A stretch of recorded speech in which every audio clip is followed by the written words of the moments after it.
Welcome to the series of webinars, Getting the Most Out of VantagePoint Indicators, the Predicted Neuro Index.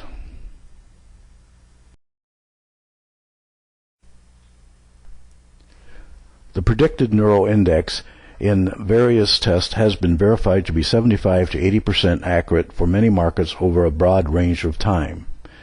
It compares two 3-day moving averages of typical prices, not closes, but the typical price, which is the average of the high, low, and close.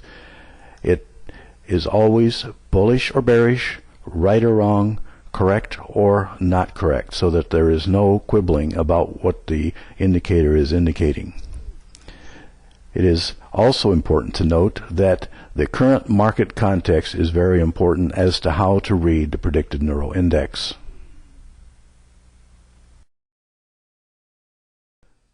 This is what the Predicted Neuro Index looks like on your screen. It's the green line that you see at the bottom panel.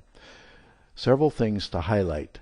The first thing is the market, or is the Predicted Neuro Index at 1 or is it at 0? On the hard right edge of the screen where this Predicted Neuro Index is forecasting, it says 1. That means you have a bullish situation.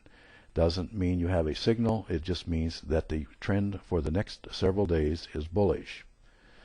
Second thing to point out is to look at the trend. What is the trend of the market at the current time? Is it up? Is it down? You need to consider the trend in the context of the Neuro Index.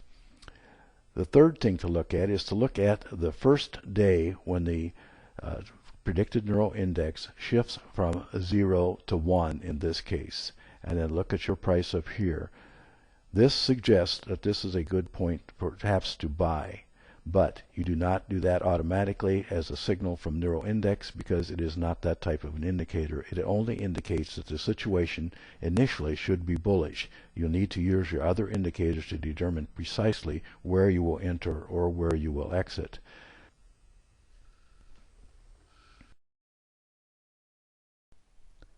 Let's review several of the key points about VantagePoint's Predicted Neuro Index. The first point is it is a short-term forecast for the next few days. It is not an intraday indicator nor a long-term indicator, but just for the next few days. The second key point is that the current trend is important. Remember, you will get no reading on the day's Predicted Neuro Index until you have that day's data downloaded. The third key point, you want to focus on the first day of change. In the case of a bullish condition, when it changes from 0 to 1. That suggests bullish outlook for the next few days. The fourth key point is that you will not use the VantagePoint Predicted Neuro Index in isolation, but you must look at some of the other VantagePoint indicators to see what they are suggesting about the outlook for prices as to where to place specific buy or sell orders. Thank you for watching this session. Please visit the Market Technologies Learning Center for additional tutorials.